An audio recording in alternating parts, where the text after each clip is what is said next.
Muğam müsabiqəsini izləyirsinizmi? Bu barədə fikirləriniz, təəssüratlarınız necədir? Bəli, izləyirəm. Həftənin ikinci, dördüncü günləri yayımlanır.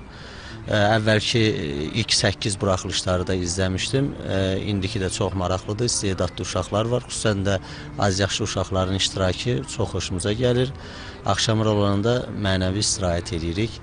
Hər birinə uğurlar arzulayıram. Burada bizim tariximiz, ədəbiyyatımız, bizim musiqi sənətimiz yaşayır və çox sevindirici haldır ki, bugün son illər ümumiyyətlə bütün evlərdən muğam səsi gəlir. Muğamı təşkil edən musiqiçilərin tarın, qavalın səsi gəlir və insanlar istər-istəməz ailələr, uşaqlar onu eşidir və bu haqda istər-istəməz məlumat toplayırlar. Xalqımız üçün, millətimiz üçün çox əhəmiyyətlidir.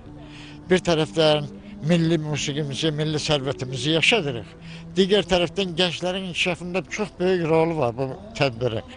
Yəni, gələcək nəsilə bunu ötürmək çox vacib bir məsələdir. İndiki biraz cavanlar məsələn o qədər yəni fikir vermirlər muğama. Ancaq onlar da yaşlaşanda muğama gələcəkdilər. Gec-tez, hara geysən geç, yol gəlib muğamına keçəcəkdir. Muğamları sevməmək mümkün deyil.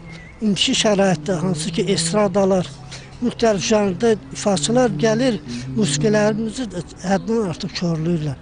Ancaq muğamlarımızı eşidəndə insan dincəlir. Mən çox istəyirəm ki, bizim gənclərimiz bizim o muğamımızın davamçıları olsunlar, Azərbaycan mədəniyyətimizin muğam müsabiqəsi olan bu müsabiqələrdə iştirak eləsinlər. Hər an izləyirəm, orada münsiflər də çox güclü münsiflərdir.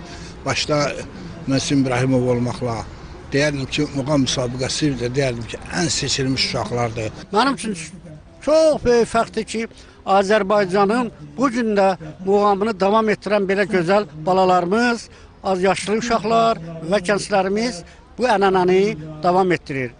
Mənim üçün orada uşaqların hamısı doğmadır, əzizdir, hamısını çox istəyirəm.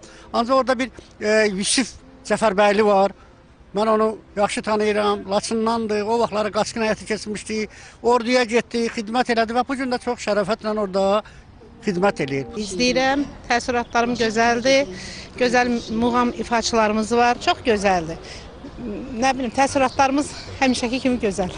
Mən orada çox gözəl yeniyetmələr görürəm, çox gözəl gənclər görürəm, bir-birindən fərqli, çox yaxşı.